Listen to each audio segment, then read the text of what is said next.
A gente continua falando aqui sobre reforma tributária, mas puxando para o aspecto do PL, que é a maior bancada na Câmara dos Deputados. Aquela reunião do PL ontem para definir uma posição do partido sobre a reforma tributária foi marcada pelo clima de tensão. E por quê? O governador de São Paulo, Tarcísio de Freitas, foi interrompido várias vezes por deputados bolsonaristas enquanto defendia a proposta. Relatos de aliados de Tarcísio e também de Jair Bolsonaro dizem que o ex-presidente defendia que a reforma não fosse votada, pelo menos não agora, enquanto o governador acenava para a necessidade de aprovação, o que aconteceu durante esta madrugada. Dentro do PL, somente 20 deputados votaram a favor da proposta no primeiro turno da votação, enquanto 18 na segunda votação.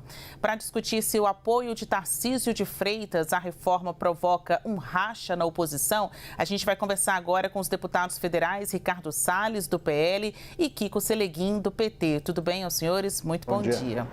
Eu vou começar com Ricardo Salles, que estava ontem na reunião com o ex-presidente Jair Bolsonaro, Tarcísio de Freitas e outros parlamentares, do PL. Bom, eu peço só para a gente respeitar aqui o tempo de fala, para que todo mundo consiga participar e a gente consiga também fazer mais perguntas, Deputado Salles, o governador de São Paulo sai maior ou menor depois dessa votação em que a gente viu a aprovação da reforma tributária, mais um certo tensionamento junto ao PL, o partido de Bolsonaro? Qual a sua avaliação? Veja, a nossa posição no PL, inclusive a do presidente Bolsonaro, nossa, dos deputados, desses 80 que você se referiu, que votaram contra a reforma, não é contrária ao conceito de reforma tributária. Quis se passar uma imagem de que nós somos contra a reforma. Não é verdade. Nós somos favoráveis, discutimos diversos assuntos, só que aquilo não poderia ser imposto goela abaixo, do dia para a noite, como foi feito. E defender que isso teria que ser votado de qualquer forma, naquele momento, contraria a posição da oposição, que queria simplesmente colocar para a semana que vem, não é para jogar para anos para frente. Portanto, eu acho que sim, realmente houve ali um desentendimento e a maneira, de certa forma, truculenta com que se quis colocar naquela reunião de ontem uma imposição para que votasse de qualquer jeito, acabou criando esse mal-estar.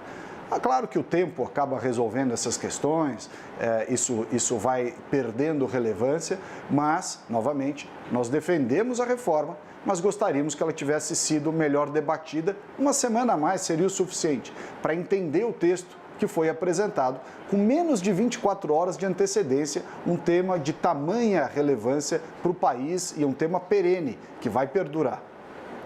A pergunta: Tarcísio sai maior ou menor dessa articulação? Qual a sua avaliação, Ricardo Salles? O tempo vai dizer, é difícil você falar agora se sai menor ou se sai maior.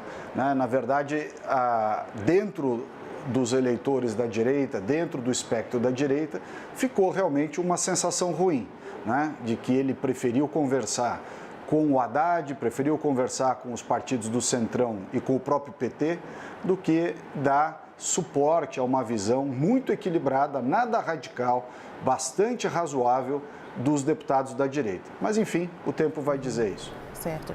Deputado Kiko Seleguin, agora o tempo é com o senhor.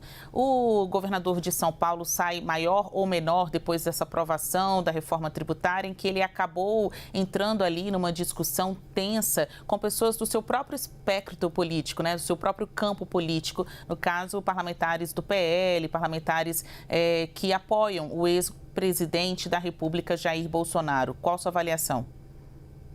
Bom, primeiro, agradecer mais uma vez a oportunidade, Basílio, agradecer ao deputado pelo debate.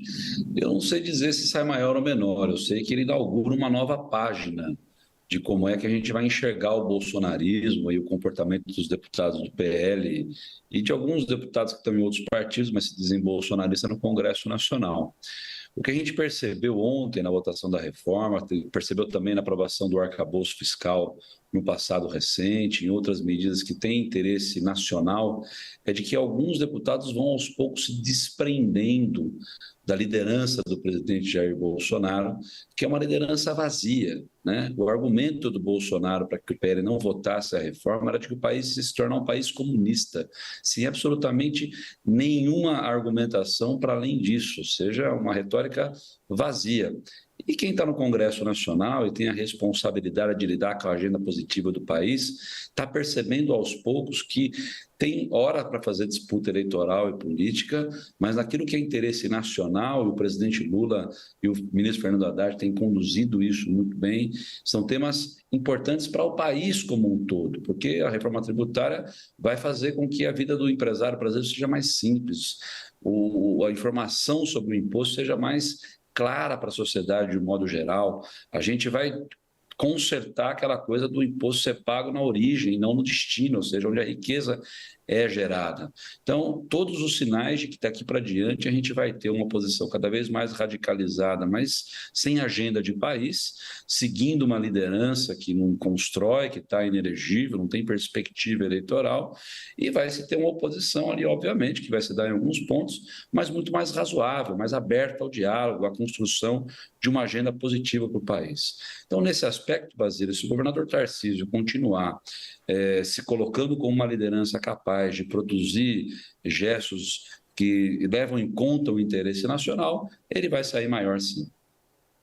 Bom, e, deputado Salles, como que o senhor classifica a oposição do PL depois do resultado da votação da reforma tributária ontem? Porque ontem venceu a reforma tributária, a articulação política ali feita pelo atual governo, mas, claro, com o trunfo do presidente da Câmara, Arthur Lira, venceu a reforma tributária em detrimento dos 80 deputados, como o senhor bem destacou, que eram contrários à aprovação do texto ontem. Tanto é que não, dos deputados do PL, tanto é que não votaram favoravelmente à reforma. Como fica a oposição, então, do PL a partir deste marco reforma tributária? O senhor considera que é uma oposição por oposição? Qualquer texto que seja de interesse do Palácio do Planalto vai ter voto contrário do PL? Ou o senhor acha que não? Vocês passarão a cobrar ainda mais resultado, vão cobrar mais diálogo do governo para que possam mesmo entregar votos em propostas, ainda que sejam apresentadas pelo atual governo? Veja, Basília, o que o Kiko falou é parcialmente verdadeiro, ou seja, algumas coisas realmente da reforma, nós não éramos contrários, aliás, não somos contrários. Essa simplificação do sistema tributário, unificação de tributos, em que pese careça de uma demonstração, de um estudo econômico sobre seus impactos, nós não fomos contrários a isso. Portanto, esse elemento de dizer ser contrário a qualquer coisa, ele não é verdadeiro. Ele não pode ser rotulado desta forma.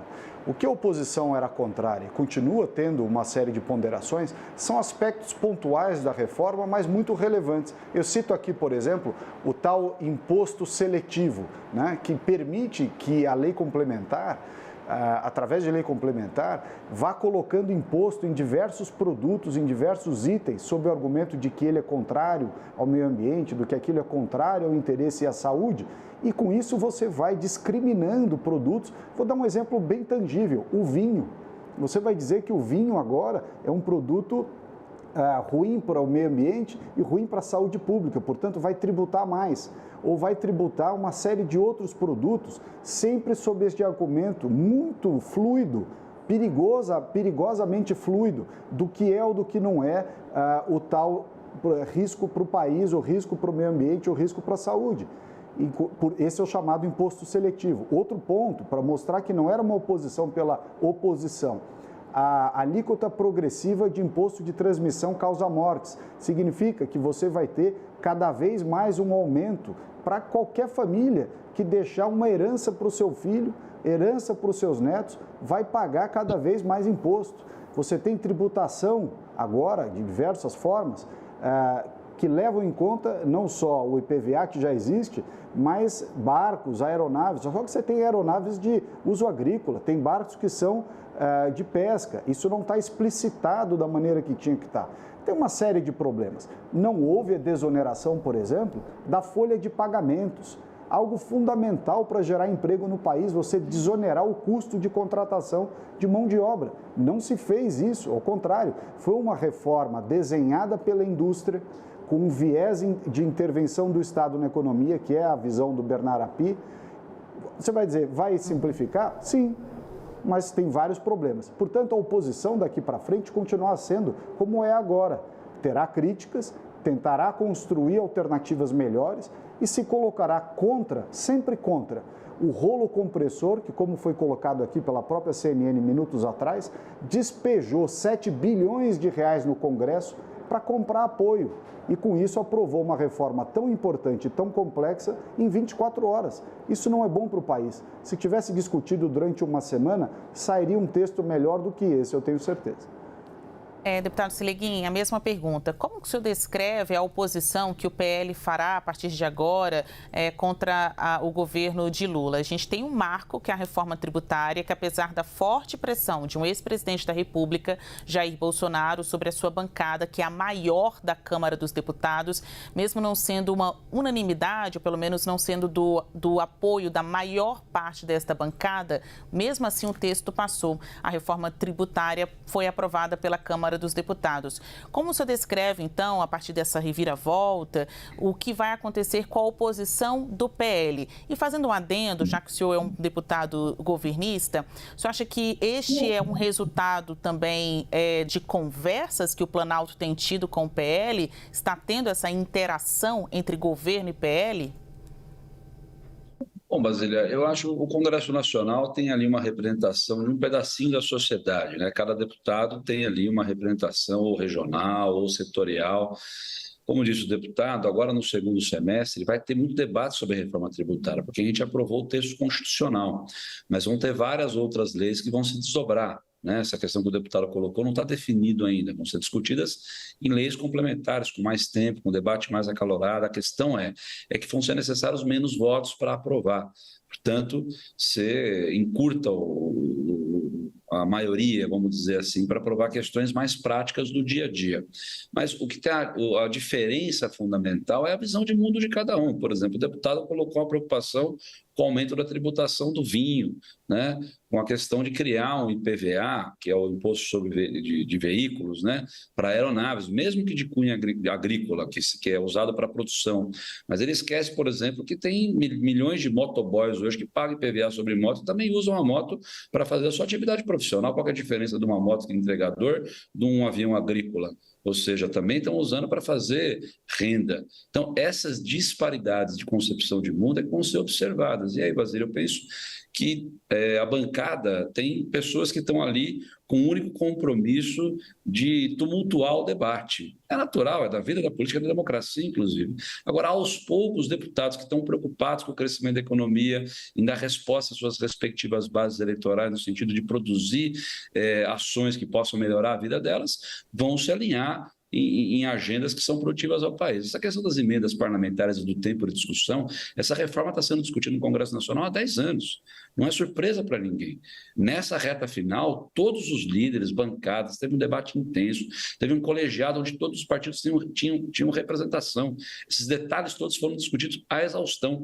Tem mudanças de última hora? Tem, mas nenhuma que desvirtuou o caráter da reforma, o caráter positivo da reforma como um todo. Né?